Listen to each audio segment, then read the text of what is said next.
Welcome in to I Remember My First Time. Don't be nasty, Jacob. Not that first time. God damn it.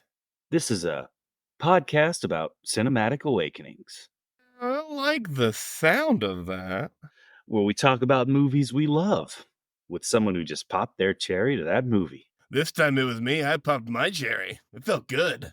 Jacob, are all the movies we do on this podcast going to be good movies? Oh, God, I really hope not. Do we like shitty movies? Oh, we love shitty movies. Sometimes, even more than good movies. Are we critics? Absolutely not. But do we love movies? Oh, we love the shit out of movies. In this week's masterpiece, the 1998 classic, our first official joint. And by that, I mean a Spike Lee joint. Yeah, I got that joke out of the way early. We got the Denzel Washington classic. He Got Game. Jacob, we are the Jesus of podcast. BJ, you are my bottom bitch. I am top-ranked prospect BJ Leica. Joined as always by me, Jakey Beakus. And I am not immune to pussy. Ooh, man, what a line that is. That all four of those lines were good. This movie had good lines. It did. It did. So, it's the birthday episode for me.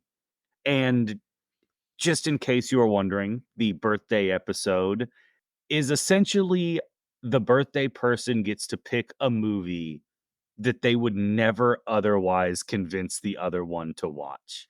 Not that they think they're going to dislike it, just that I knew if I said, hey, do you want to watch a basketball movie where the second star in the movie isn't even an actor? He's just an NBA player and it's 20 minutes too long. You want to watch that? What would you say? I would have immediately been like, fuck no. No. But needless to say, we did watch He Got Game, a movie described by IMDb as a basketball player's father must convince him to go to college so he can shorten his sentence. Yeah, if I ever even thought about turning this movie on and I read that description, I'd be like, no fucking way. I like Spike Lee, but I'm not pressing play on that shit movie. He Got Game is rated a 6.9 out of 10 on IMDb, 80% on Rotten Tomatoes, and a 64% Metacritic score. Okay. Not bad, all in all, I would say, especially for a sports movie. A sports movie and a Spike Lee movie. Yeah, you have both those things working against you. Yeah, because there are people that just aren't going to like a Spike Lee movie, and there are people that just aren't going to like a sports movie. Yeah, I mean, Spike Lee has a very specific way of shooting movies. So you're going to have two types of people that don't like Spike Lee movies. People that just aren't really into the way he does storytelling. Not that he's bad, they just don't like it. And then racists. Caught you off guard with that one, didn't I? Yeah. Ironically enough with the Spike Lee movie. Yeah, because pretty much all Spike Lee movies are just unapologetically black. Yeah. And if you're a racist, that's not something you like. No. I'm sure if you're a racist, you watch Inside Man and you're like, you know what, other than a black cop, that was a pretty damn good movie. I wonder who made this movie. then you spit out your lip when you realize it's the guy that made Malcolm X and Black KKK Klansman.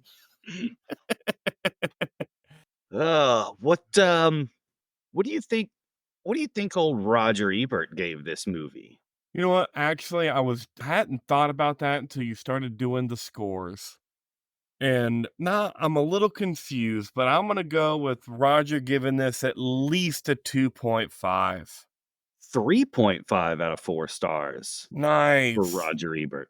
Nice. Good for Roger. I didn't think he was a racist. No, he's definitely not.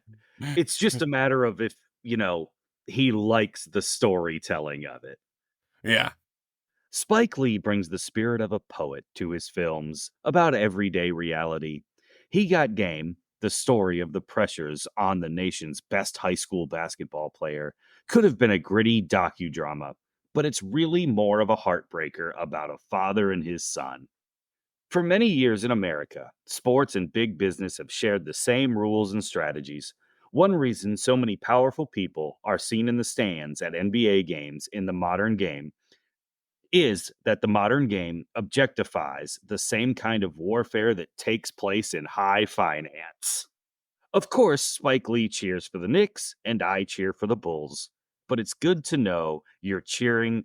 It's good to know what you're cheering for. At the end of He Got Game, the father and son win, but so does the system. Mic drop, Roger Ebert. Nice. I'm glad I nailed this one. It kind of threw me for a loop when you started doing the ratings. I was like, fuck. What does Raj think about this movie? I hadn't thought about that. But, cool. Glad he liked it. I did. That's for sure. Yeah, and so the summary of this movie, kind of says it all. Denzel Washington is a convicted murderer who gets let out to try to convince his son to go to the mayor's alma mater to get out of jail early. Governors. Governor, sorry. And basically, it's the trials and tribulations of the top prospect, and apparently everybody fucking sucks. And I mean fucking everybody. What? Yeah, everyone does suck.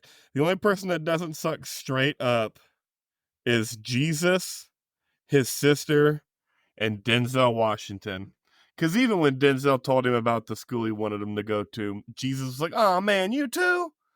You too?" And he's like, "Yeah, me too. Yeah, duh. I'm your dad, okay? I'm the only one that thinks about you. Everyone I else is everyone else out here is trying to get some. They're trying to get some. I'm not. I'm telling you why I want you to go to the school, why I think it's a good idea, and then after that, you can do whatever the fuck you want to. Okay? That's 1 out of 10. That's 1 out of 10 schools. I like them odds. Whereas everybody else would be up on this dude's dick, being I would like, "Do this, argue do that this, do this." Booger's not really trying to exploit him. I would agree with that. Booger's the only one that's really got Jesus's back outside of his dad and even his sister. His sister's just a youngin' who's been growing up in the projects. Yeah, Like, of course, she wants things to get better. yeah, yeah. Everyone else sucks in this movie, dude. Yeah, and I know we'll get more into it, but just those people that you don't think suck at first, and then the next time you see him on screen, you're just like, oh man, this person fucking sucks. Like the fucking coach. But we'll get there. We'll get there. Well, Jacob, you're the. Oh wait, what do we got for box office for this Uh, movie? I box almost o- forgot. box office wasn't the worst, but it's not the greatest we've ever had. Its budget was $25 million. So whatever that is now, probably double, right, from 98, close to double. Yeah, yeah, pretty close. Maybe 45. Okay. So about 50 million USD. Its opening weekend it brought in $7.5 million. So you're just like, man, this movie's gonna do pretty good. It's gonna make all its money back. But it only made $21.5 million back off the $25 million budget. Ooh, ooh. Yep. Yep. Yep. It does look like it was only released in the US and Canada. As much as other countries play basketball, I don't think they're watching a Spike Lee movie about basketball. Well, and it's about the college recruitment. And Yeah. 98, it was growing as a foreign game, but like it's not what it is today. Oh, okay.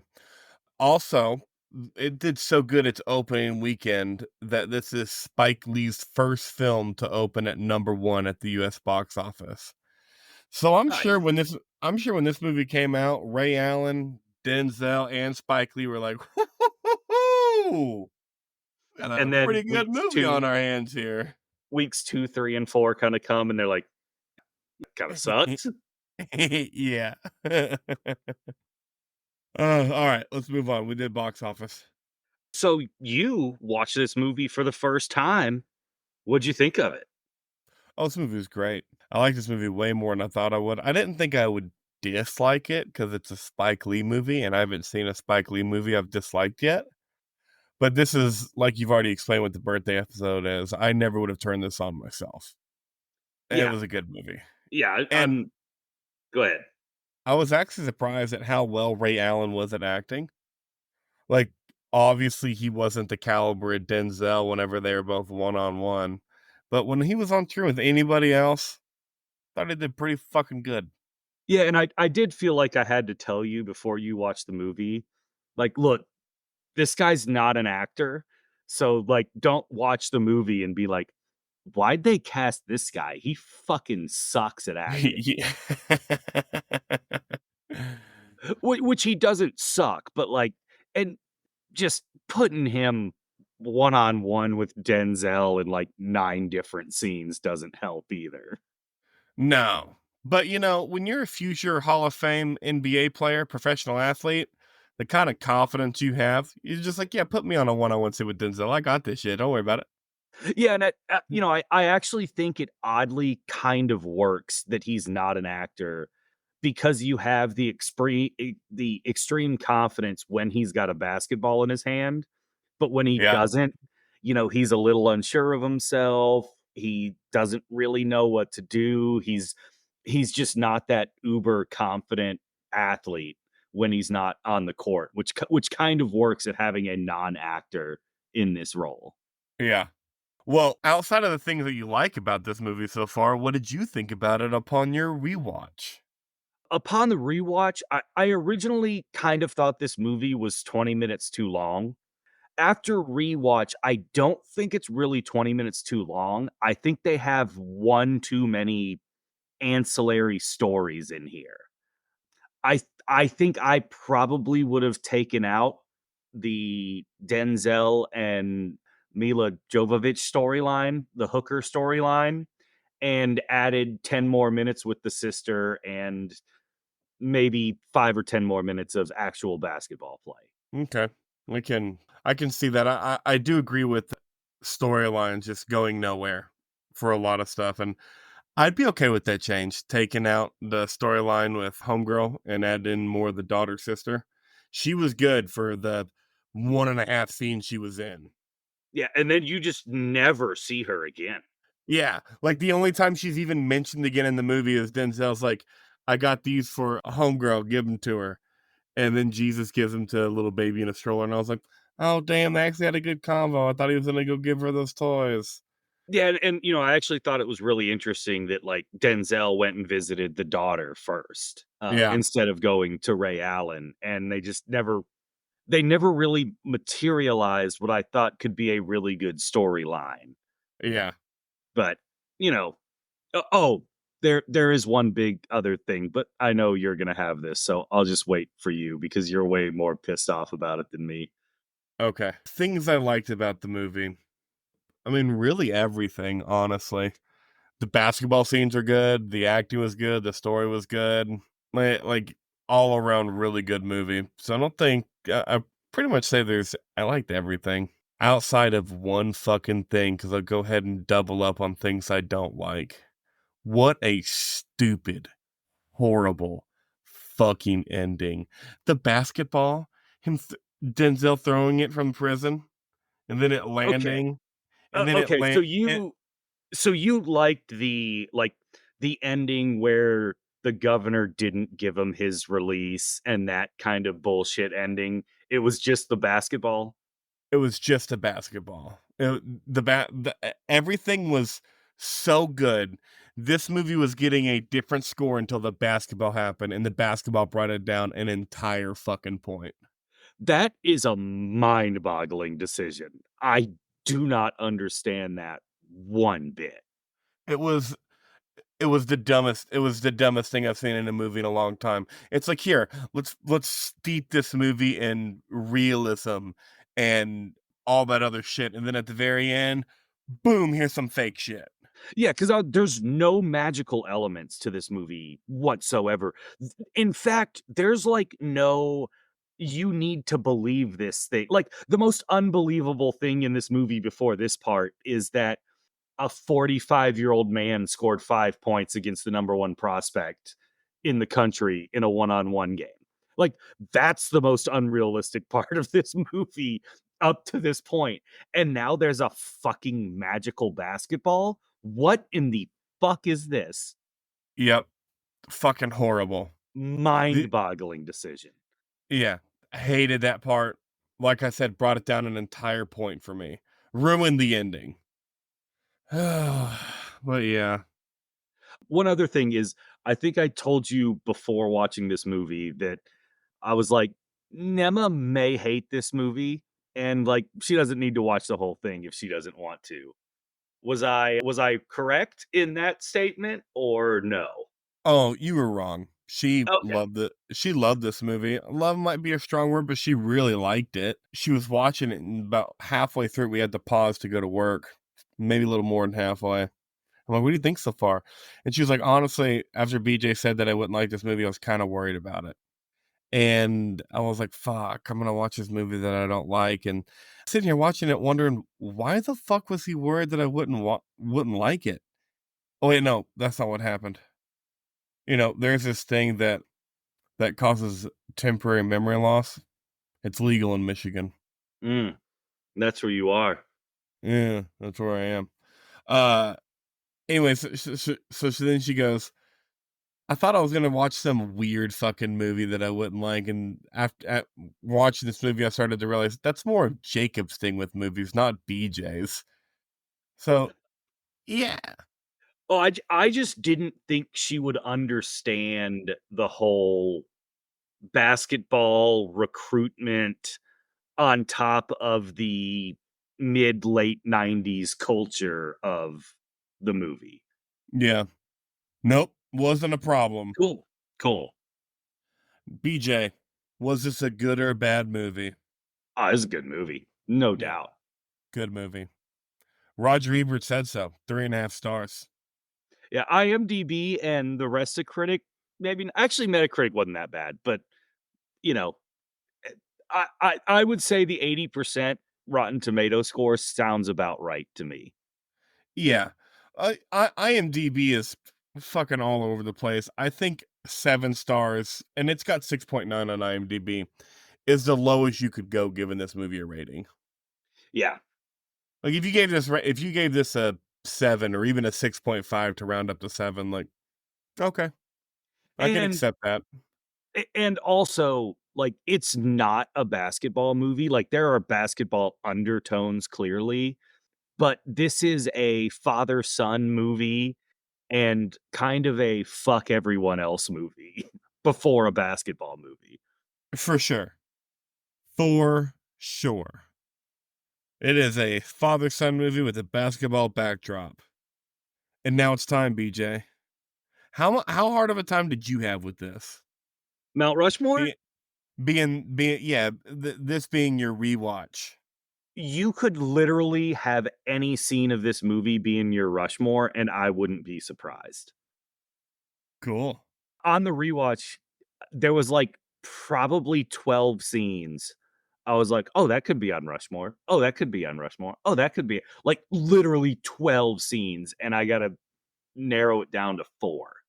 Yeah. Well, with that being said, why don't you go first? So, my 4th favorite scene, and I'm gonna say this because 'cause I'm pretty sure this isn't on your list, and I think this needs to be shouted out.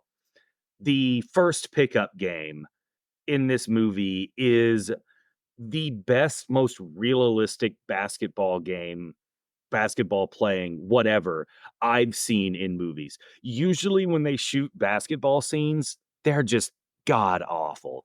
There's people jumping 90 feet in the air and hitting half court shots, and people with horrible dribbling form, dribbling between 8 players somehow, even though there's only 5 on the court. This movie just is shot so well and so good and so realistic that you never see that in basketball movies. And I know it's probably not on yours, so for me, I'm going with the opening pickup game at the park.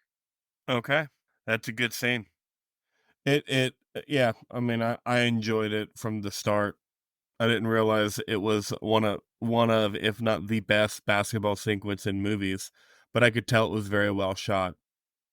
My Mount Rushmore is gonna start with, and my Mount Rushmore is a true Mount Rushmore. I mean, these fuckers could be anywhere, but I'm gonna go with the car ride with Big Time. Okay, yeah, I had this at number 3, and I labeled it the best exposition dump ever, question mark? Yeah, yeah, for sure. It was incredible. I that was a perfect way to describe this scene. The best exposition dump ever? Question mark. And This scene was funny. It was real. It was intense. It gave you all of the information you needed about what Jesus was going through and thinking about and everything else. And then also gave you an insight to the projects and shit. I was like, God damn, there's a lot of information in that fucking scene.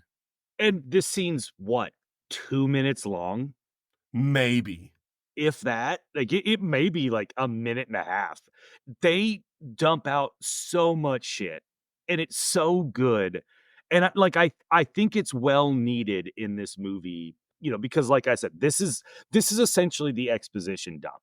If you're sitting there like, "I don't understand the college, the pro. I don't understand what all is happening here." This just lays it out for you perfectly, entertainingly, quickly, succinctly, and detailed at the same time. This was really, really awesome. Yeah. Agree with everything you just said. It's why it made both of our Mount Rushmores. In a movie, you could pick any 12 of the scenes. Now, at this point in the movie, how shocked were you that titties just popped up? Yeah, I was pretty shocked. I was like, "Wow, okay, the '90s, baby." Just there's been no inkling that there would be nudity in this movie up to this point at all, and you're just like, "Whoa, what in the hell?" All right, my number 3 is gonna be the basketball scene with young Jesus and Denzel being a bully. Oh, right before the murder. Yeah, because at this point in the movie, I've already asked myself 5 or 6 times, how did Denzel murder his wife, the mother of his children? And I I know they're gonna either tell us or show us at some point. This is not when I was expecting it to happen. Like, there is still so much movie left to chew on. And then it happened, and I was like, "Holy shit." What an Yeah, in and what an intense scene from very beginning just on the basketball court, like, it was intense, but nothing super heavy, and then all the way through it, and it was just an intense scene, very well shot, like, the emotions of the kids and everything, like, thought it was good. It was a good fucking scene. and the beauty of doing it where, Denzel's not wrongly convicted or anything like that. Like, he did a bad thing, just maybe not as bad as the movie was originally wanting you to think it was, right? Yeah. That it's it's such a good reveal. The basketball scene before that is so intense and so real, and even the guy that's just watching them at the projects is like, "Jake, calm the fuck down, man." Yeah. He's like, "You don't tell me how to raise my kid. Shut the fuck up." Like, good, good shit. The like I said, like, there is no there's no scene on my Mount Rushmore that's ahead of another one. Like, that could be my number 1 scene of the movie, all said and done, who knows? Like, Yeah, it's just that good of a scene. yeah, this is a really good scene, but there's so many scenes, like I said, that could be on the Rushmore. Yep. Um, You're number my 2. my number 2 scene is the visit to Tech University or whatever it was. Okay. I thought this was the most fun of the movie. Yeah. And I cheated here a little bit because I have the why he named him Jesus walk and talk prior to this. Oh, so because you have the talk on the yeah, pier going into the yes, yeah. okay. The Jesus of the court, Jesus of the playground, Jesus of North Philly, not Yeah. Jesus of Nazareth. It's it's such a well acted scene from Denzel, and Ray Allen is playing perfectly off of it, and this is kind of where the movie turns, if you will. Yeah. Um, the this is where, like I said, I think the movie turns, and I just think the Tech University scene is so much fun and so fun. It's like, man, I wish I was the number one recruit, high school recruit in the nation. That looks Y like a fun time. yep. Also, you didn't call it this, but this is definitely your Eddie Guerrero scene because those 2 scenes don't really go together. They do not at all, but they're both so good in their own way. And just following that just intense, you know, Earl Monroe story into, man, these white girls freaks. Yeah, that's good shit. I'll just piggyback off that. I didn't have an Eddie Guerrero scene in this movie, but the talk on the pier, that's in my Mount Rushmore. That was the best acting of the movie, which ironically there is only 2 people in this movie or 2 people in this scene, and one of them is an NBA player. So how is the scene with the best acting in the whole movie an NBA player and Denzel Washington? But it fucking was. Yeah. And like you said, Ray Allen really what did you say? What word am I looking for? He really Plays off the emotion. yeah, he really plays off of Denzel really fucking well.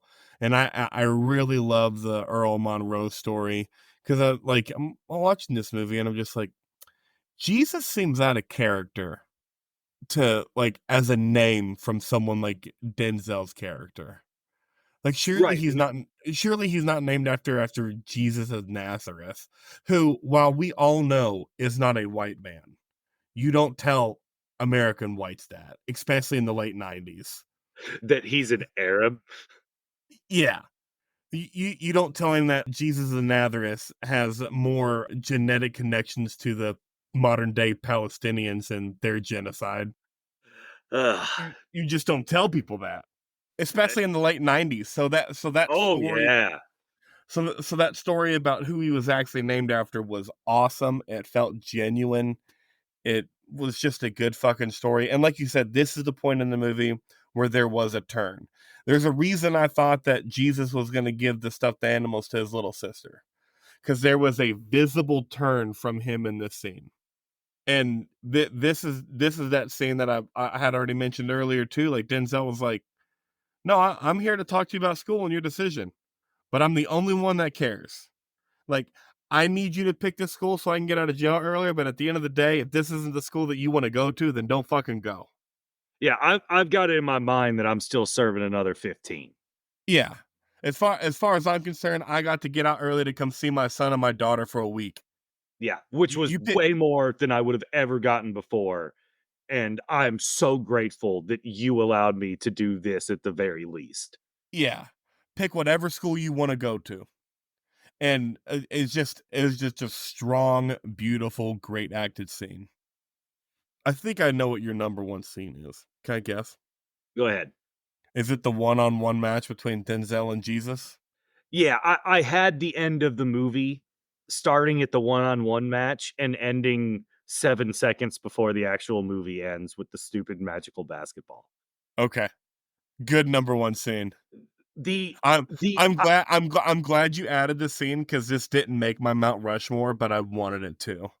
the idea of carrying a scene emotionally during a one-on-one basketball game at the playground court is so hard to do, and I have no idea how they did it. I have no idea how they packed so much emotion into a one-on-one basketball game.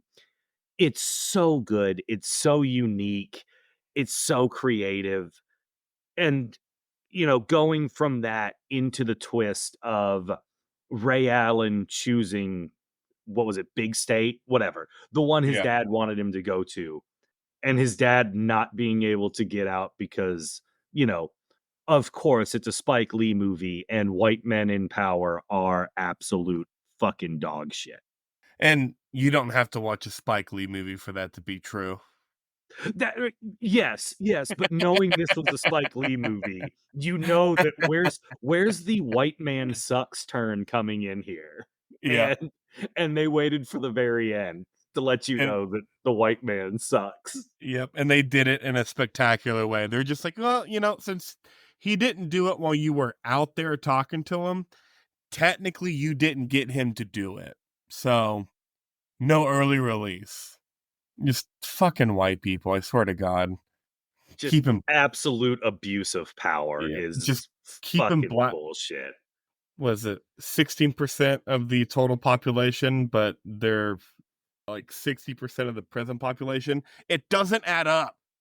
And Denzel should have been there. It's not even that he shouldn't have been there. I mean, it probably should have been manslaughter and not murder, but, like, okay. Yeah, I mean, it definitely should have been manslaughter and not Yeah, murder. yeah. Yeah, don't come at me with it's not even manslaughter. It's manslaughter. Yeah, for sure. It's All right, man's laughter.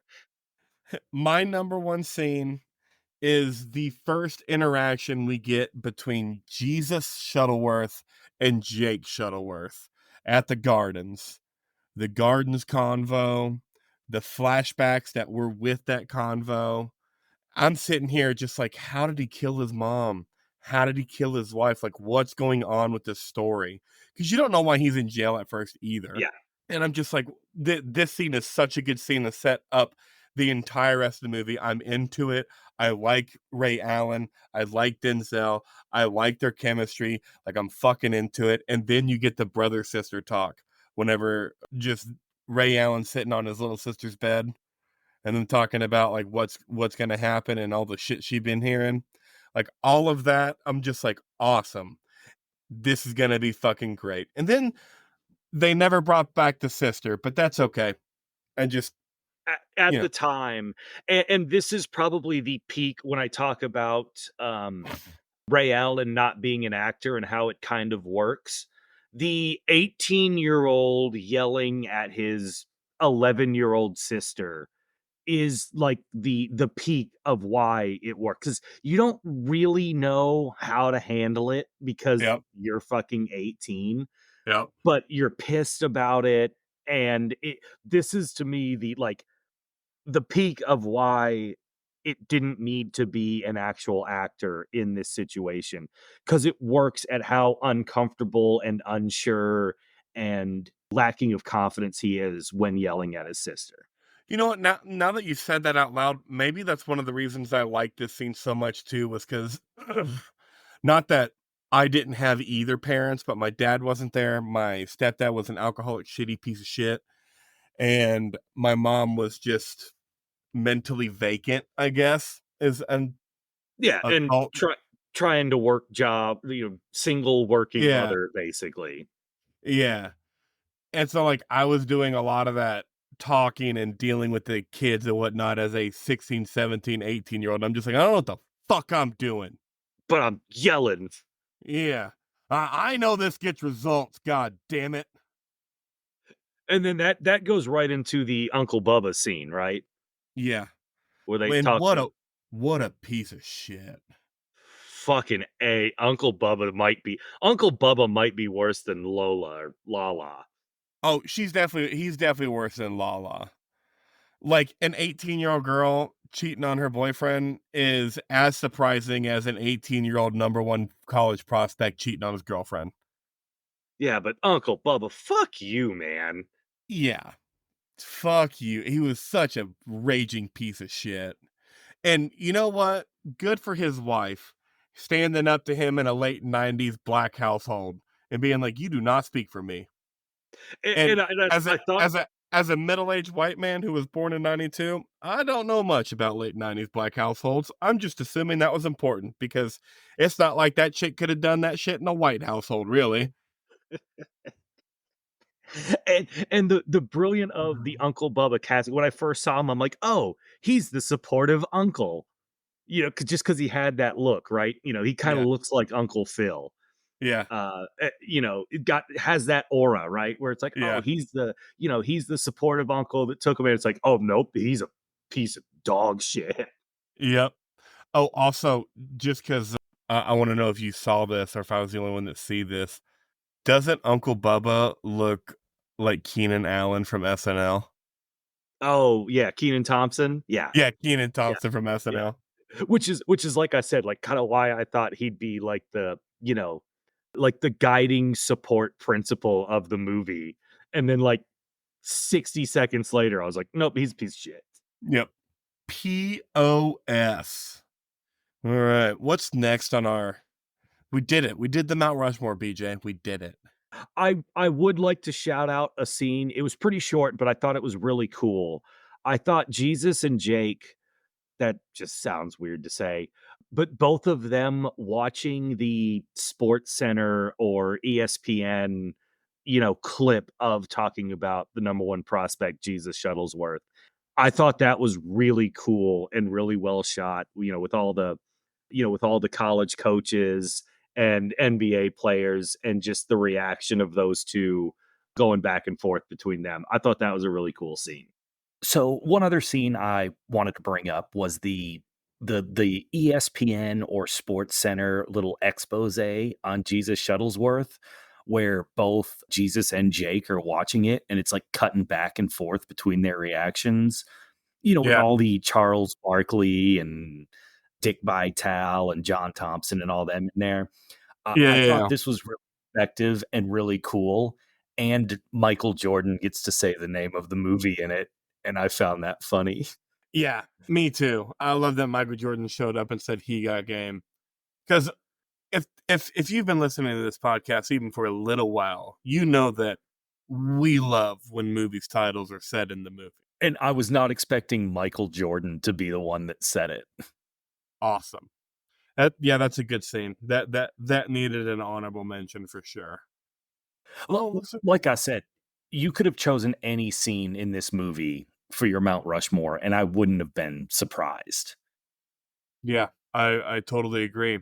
You have nothing on this movie related talk, but with doing research for this movie, I just wanted to say that the So Spike I Lee the Spike Lee ratings are weird. Like his IMDb ratings are much lower than his Metacritic and his Rotten Tomato scores. And it's got to be just racist white people getting on IMDb and downvoting his shit, right? I I I almost assume that there's like a dozen guys who just go and give every Spike Lee movie 2 stars. Okay. I mean, it's got to be that the difference is too stark. Like anybody curious, Yeah, just go we look we've it up. been we've been doing this podcast long enough where, like, when we hear one score, like, we can kind of tell what the other 2 are going to be. Not in Spike Lee movies. Yeah, no, Spike Lee movies is just up in the fucking air. Could be anything. But you damn sure know that Metacritic and Rotten Tomato are going to be in the high 80s, 90s. And the reason I kinda left it blank is I didn't know whether you wanted to do this because there's shockingly very little trivia on the movie on IMDb, so I was gonna see if you wanted me to throw some Ray Allen stuff at you now or just do it with trivia. It's a movie podcast. Let's keep the movie related talk to movies. We'll do Ray Allen and trivia. Alright, cool. So I guess we're breaking down characters now, huh? Let's do it. Denzel Washington. What's the first thing you texted me when you were watching this movie this week? Do you remember?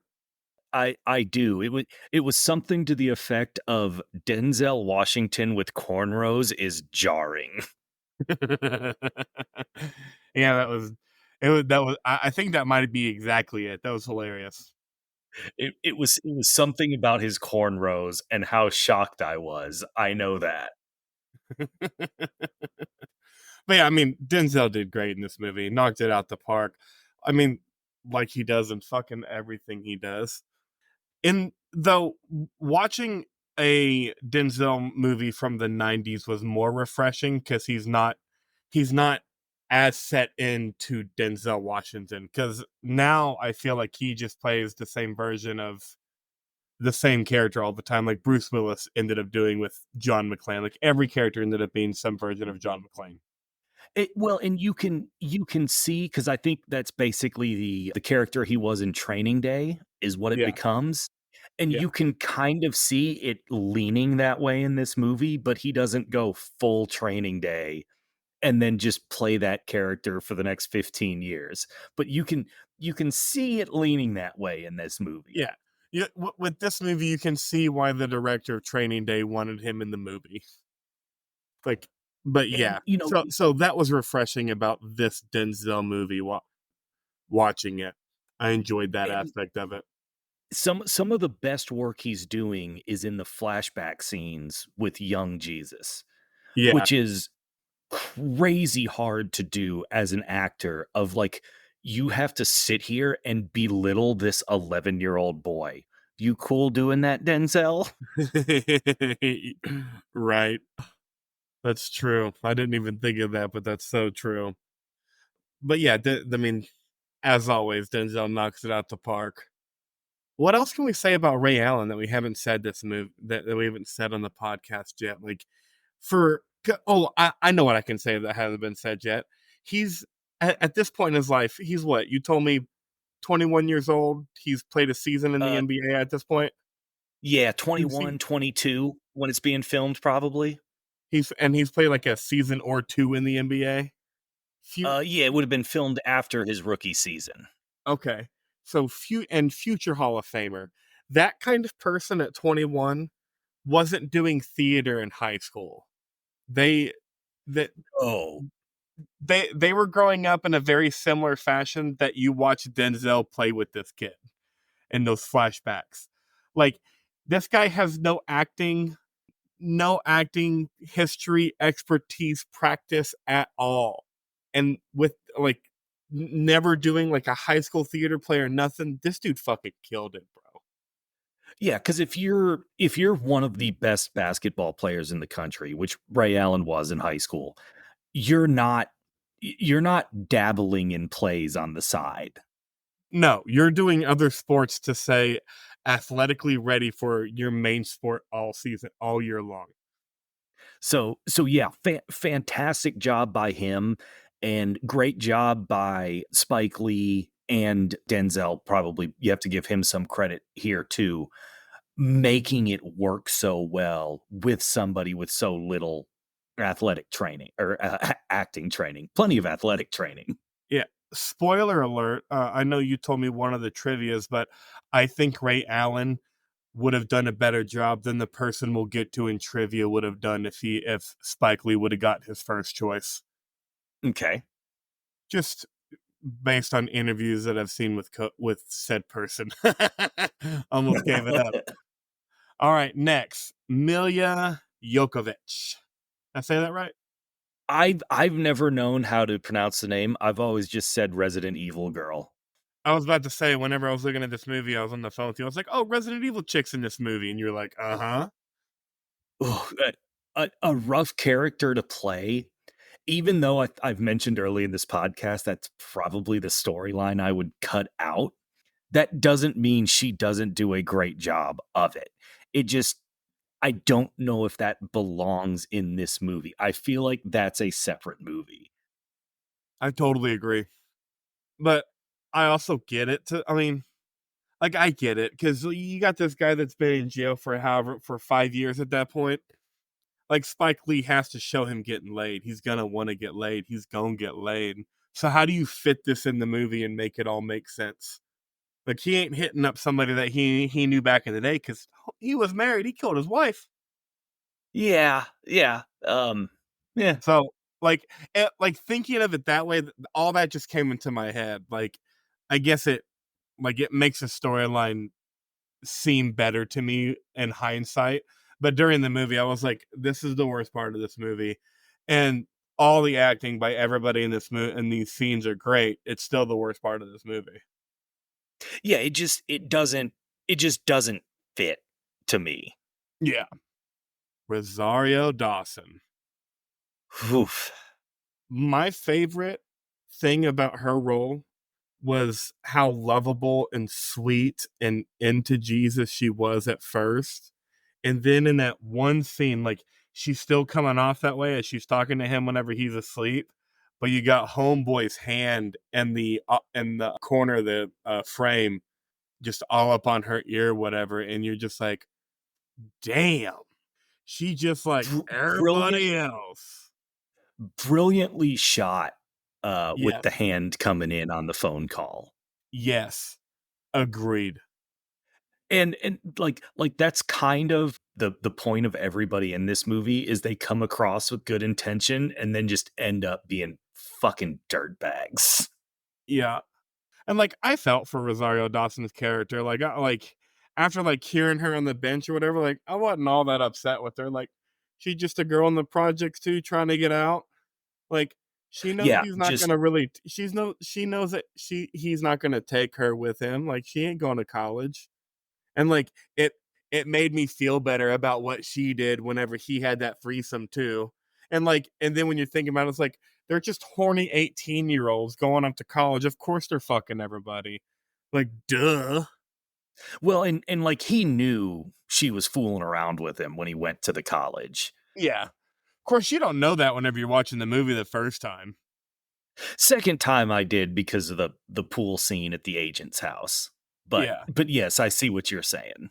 Yeah, because even like when the pool scene in the agent's house, I've been like, why isn't this full question in this? But whatever, he's busy, he's preoccupied. But yeah, but yeah, Rosario Dawson, great role and great acting at just a tender 18. Jim Oh my Brown god. and his partner Crudup, the two uh, uh, uh, I don't know what they were, parole agents, I guess. Great comic relief for this. Yeah, yeah. I mean, all the side characters are great. There wasn't one side character that I thought was bad.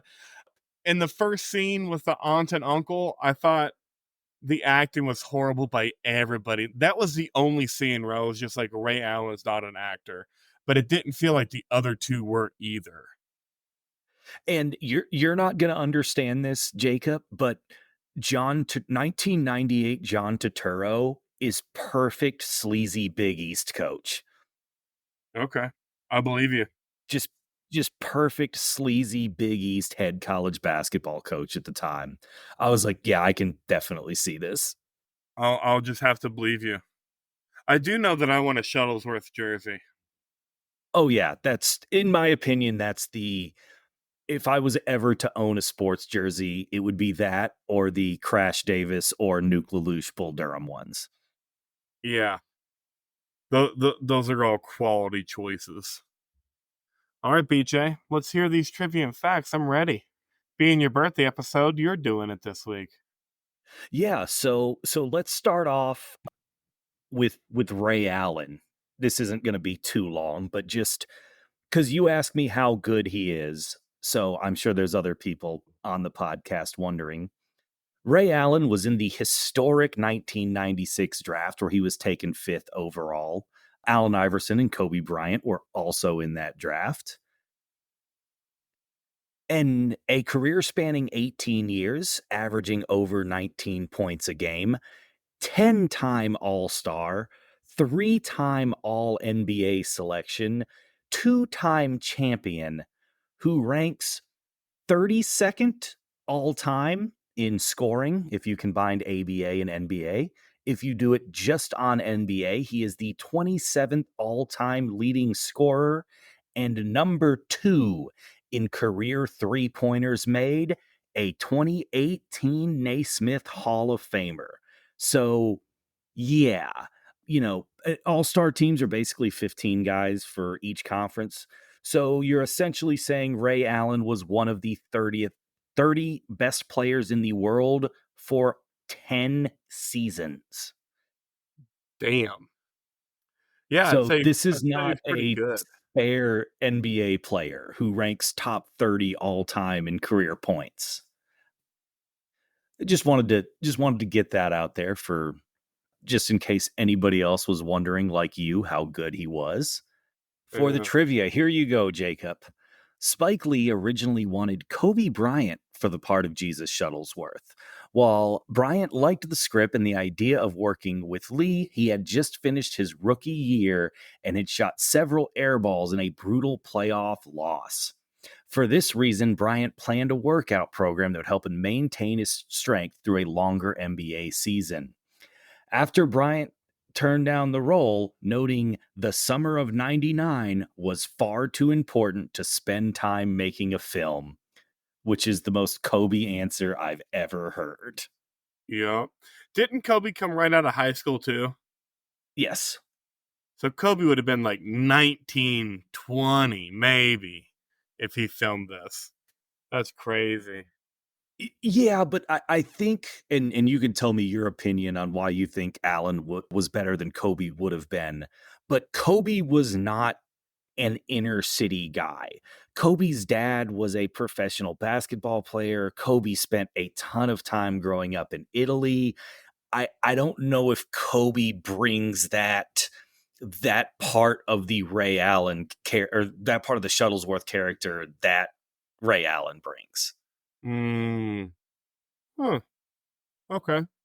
Interesting take.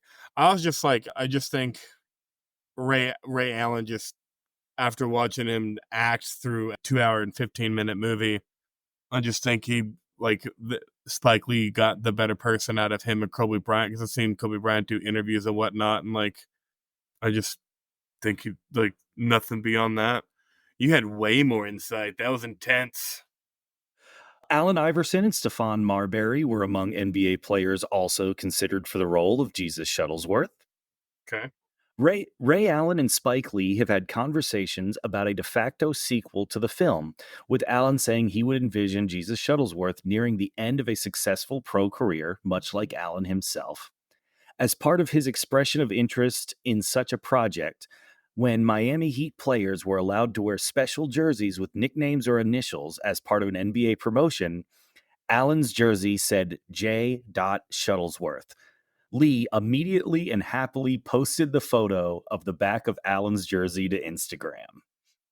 Awesome. That would have been cool. Hollywood's not going to give them money to do a sequel to this movie, but that would have been cool. Spike Lee's first major motion picture that he wrote and directed but did not act in, not even a cameo appearance. Okay. All filming took place in 23 days. That's wild. How many of those days do you think it took to do the opening basketball game? Like at minimum one full day, one entire day, if not two. I would think that's like maybe half a day. But by the time you got to set up and take down, yeah, it's probably an entire day just for the basketball scene. Well, and all the cuts and everything, and to make it look so good and so real. Anyways. Rosario Dawson was 18 and still a virgin when she shot the sex scene with Ray Allen in this movie. In fact, the actress later admitted she did not have sex until she was 20 years old. So me and Rosario Dawson have something in common, and I have a great icebreaker in case I ever meet her. I just put that trivia in there just for that joke. The joke was worth it, because how do you even respond to trivia about someone's maidenhood? I'm reading too much Game of Thrones. That's what it's called. So fuck all you listeners. Don't ever say maidenhood on this podcast again. I don't ever want to hear you say that word again. Oh man. There was 2 sex scenes between her and Jesus Shuttleworth, wasn't there? Ferris wheel and Under the Bridge? Yeah, but it was kind of the same scene. Like it was a kind of like a compilation type scene. Oh, I thought those happened in 2 different parts of the movie. Don't worry, Poppy. Yeah. Because the Ferris wheel scene happened because she was talking to him about meeting his agent. Oh no, that's not what. I swear it happened in 2 different parts of the movie, but it doesn't matter. 2 sex scenes. Keep going through trivia. This is the last one, and it is especially for you. John Turturro played a character named Jesus Quintana in The Big Lebowski, which was released the same year as the film. Both films feature a character with the name Jesus. Oh, he went by Jesus in The Big Lebowski, not Jesus. Oh, that's right. You said it, man. Nobody fucks with the Jesus. So, 1998, 2 films with Jesus. Awesome. I love that. I can't wait to do the Big Lebowski on this podcast. I'm ready. Ooh, I think we're gonna skip past the movie impersonations this time. I couldn't even imagine who we would do. Well, you can skip past it, but Dick Vitale, famous college basketball announcer, was in this movie. You don't have to do anything, but I'm going to do this just for my own pleasure. Okay. This is Dick Vitale announcing Ray Allen's visit to Tech University. Oh, look at this high flyer, baby. Look at him go. These white girls are freaky. Oh, look at Jesus go. Shuttlesworth with a big pair of titties in his face, baby. That sounded like watching Looney Tunes. That was awesome. I don't know if that's what you're going for, but nailed it. But yeah, no, I'm not going to make you do a Denzel impression. Yeah, appreciate that. All right, that was pretty good trivia considering that it was really short. All right, final thoughts on the movie and Jen. This being my first time, I'll give my rating of the movie. I give this one a 7.5. So I'd be okay with it rounding up to an 8, but I'm going with 7 my own personal dime. This gets a whole point lower because of the bullshit ass basketball magical spiritual shit at the end. Had he just thrown the ball over the gate, it would have been so much more powerful. But I do enjoy this movie a lot. I gave it an 8.2. I don't think I can round up for a 9, but like I think this movie is really good and definitely worth watching. Okay, nice. So I'm gonna move it down to a 7.4 because there's no way we're rounding to the same number. Okay. I'm not allowing that to happen on your birthday. Fuck you. I enjoyed the movie more than you thought I would. I'm not allowing us to have the same score. But yeah, no, this movie's not like that close to enough. Like it's a solid 8. Oh yeah, for sure. This movie was good. Nima gave this movie a straight 7. Which is kind of shocking because I warned you earlier. I was like, she may hate this movie and just not understand anything that's going on, but glad she liked it. Yeah, me too. Should they remake this? No, I'm okay. You don't I'd need. watch that end of the career sequel because that would be Yeah. about the time that Jake Shuttlesworth gets out of jail.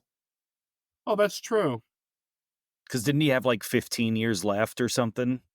I think it was 15 total, so he had 10 left. But you know what? He probably would have a straight 15 or even 20 left because they have to put more years on his sentence because of him escaping from jail. They put that shit in the paper. Yeah, that's true. So you could make it where, they added whatever 10 years to the sentence or whatever, and he gets out about the time that Ray Allen's career is coming to an end or just ended or however you want to do that. I'd watch that sequel. I would too. I would too. All right. Good and bad IMDb reviews. I thought these would be a lot better. They weren't that great. So here we go. From Blue Fox Niner, 10 out of 10, titled It's Got Game. ... Don't be fooled by I the hate six. that title. Yeah, me too. Don't be fooled by the 6.8 out of 10 score on IMDb. I have no idea what sort of things people would find to score such a powerful film so low.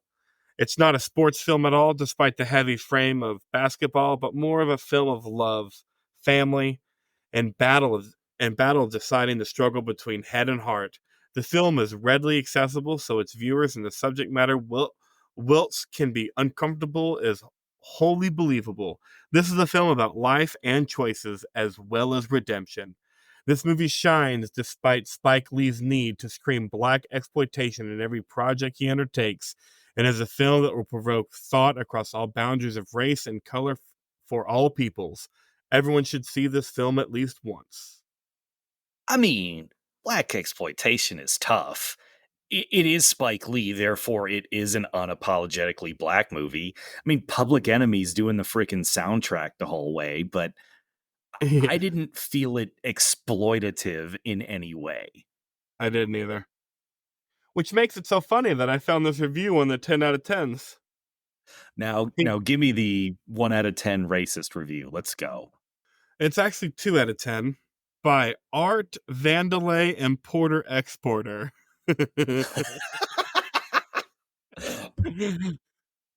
Art Vandelay Importer Exporter, in case you missed it, that was BJ clapping at your internet username. So 2 out of Art 10. Vandelay Industries. You're gonna love this title too. This guy's got good shit. This guy's welcome on the pod, honestly, if I remember this review right, because I don't believe it's racist. Shittlesworth. That's the title of his review, is Shittlesworth. The Simpsons got it exactly right when, on one of their Treehouse of Horror episodes, Spike Lee got fired into the sun along with Tom Arnold, Rosie O'Fat, and a number of other obnoxious 90s celebrities. The guy makes such obvious tripe, nominally about, I don't know, the black experience in America. His movies have about as much grit as mayonnaise. Every bit of dialogue, every scene, every musical cue laid on so thick viewers gain 10 pounds in a single viewing. He is so lame. He is so lame is no different. That's what he called He Got Game, is he so lame is no different. I don't agree with what you say, but I respect your right and will fight for your right to say it, good sir. Do I really need to see Denzel mouthing off while playing a game of one-on-one versus a real-life basketball malcontent Ray Allen for 15 minutes? So boring, so self-indulgent, so Spike Lee. The guy is arguably the biggest hack in contemporary Hollywood. What did he call Ray Allen? A what NBA player? A malcontent? Yeah, that's the word he used. From everything I've heard, no one has ever said a bad word about Ray Allen, the person, when it comes to being a basketball player. I believe you. Oh man, that guy, that was a fun review to read through, and name and title. Thank you, Art He's Vandelay, so Importer lame. Exporter. What? He's so lame. Yeah. So, the question, should people watch this movie? And yeah, I don't like basketball at all. And this isn't really a basketball movie. So, if you've ever came across this movie and you're like, I don't want to watch a basketball movie, it's not really a basketball movie. You should watch it. It's good. Yeah, don't get caught up on the basketball of it all. I think it helps to have some knowledge of, I think, more like mid late 90s culture than it does to actually have knowledge about basketball. But like even if you don't, like I'm sure Nema has essentially zero knowledge of that and she still enjoyed it. So Yeah. yeah, it's not a basketball movie. It's not a heartwarming story. Everybody sucks, but it's still really good. Yep. Watch it. Whew. We did it. Your birthday episode's over.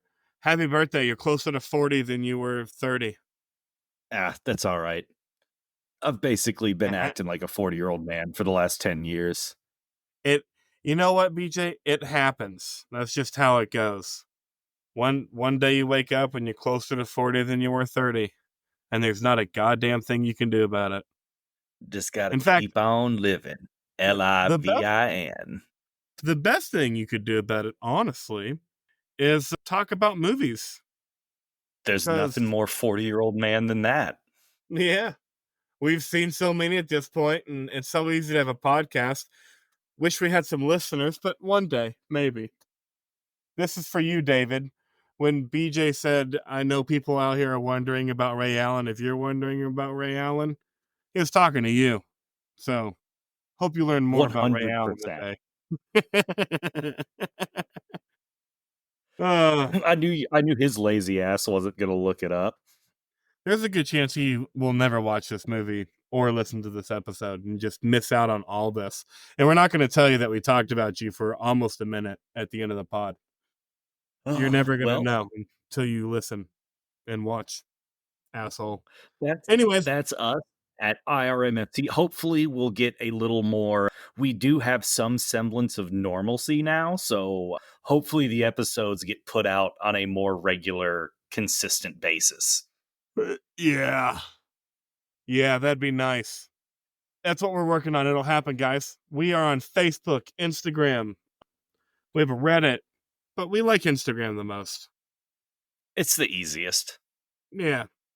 Anyways, follow us, listen, engage. IRMFT. BJ.